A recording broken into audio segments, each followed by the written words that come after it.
تو نیت جب آپ خالص رکھیں گے کسی چیز کی تو انشاءاللہ آپ کو جو ہے وہ اجر دیا جائے گا۔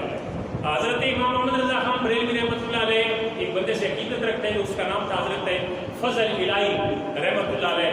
وہ 40 سال مکہ میں رہے، وہاں پہ درس و تدریس تحقیق کی کتابیں اور وہاں پہ پڑھتے رہے۔ تو یہ اکثر جب حج پہ جاتے تو نیت کرتے کہ میں نے فلاں جو ہے محقق صاحب کو بھی ملنا ہے۔ تو یہ 40 سال وہاں پہ رہے اور ہر سال حج جو ہے وہ کرتے رہے۔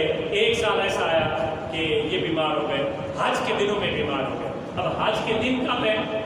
8، 9، 10، 11، 12 یہ ذی الحجہ کے جو حج کے دن ہے، یہ صرف حج کے دن یہ 4-5 ہے۔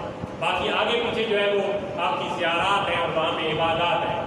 تو وہ جو ہے اس نے اپنے ساتھیوں کو کہا کہ یار آپ ایسا کریں کہ مجھے نا آپ اٹھا کے کسی چیز پہ اٹھا کے حرم پاک میں لے جائیں خانہ کعبہ کے سامنے۔ انہوں نے کہا اللہ کے بندے اٹھ بیٹھ سکتا نہیں، حج کیسے کرے گا؟ اس نے کہا یار آپ اتنی مہربانی کریں، 40 سال ہو گئے مجھے، ابھی 25واں 26واں حج ہے، تو مجھے اچھا نہیں لگتا کہ میں حج نہ کر سکوں اس سال، تو مجھے لے جائیں۔ اب وہاں پہ گئے نا مطاف میں انہوں نے ڈال دی چارپائی جس پہ چٹائی پہ اٹھا کے لے گئے۔ کہتے ہیں آب زمزم لے آؤ۔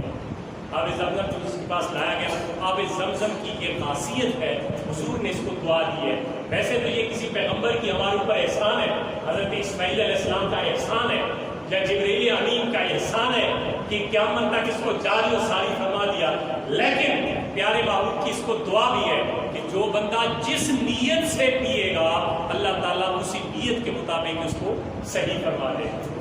اس نے اب آب زمزم منگوایا اور اس لیے سے کیا کہ مولا کبھی تو حج میرا جو ہے وہ قضا ہی نہیں ہوا، اس سال میں بیمار پڑ گیا ہوں، میرے سامنے کعبہ ہے، میرے سامنے سعی صفا و مروہ ہے، میرے سامنے عرفات ہے، مینا ہے، مزدلفہ ہے، آج تو میں بڑا بدقسمت ہوں کہ میں حج نہ کر سکوں، یا اللہ اسی آب زمزم کی برکت سے مجھے طاقت دے۔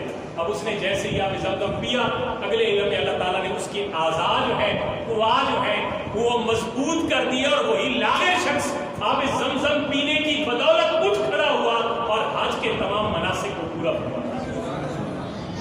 یعنی اس نے اس سال بھی حج کر دیا۔ تو جیسی نیت آپ رکھیں گے اور جیسا شوق رکھیں گے ایسا اللہ تعالیٰ بندے کے ساتھ مطلب معاملات بھی فرماتا ہے۔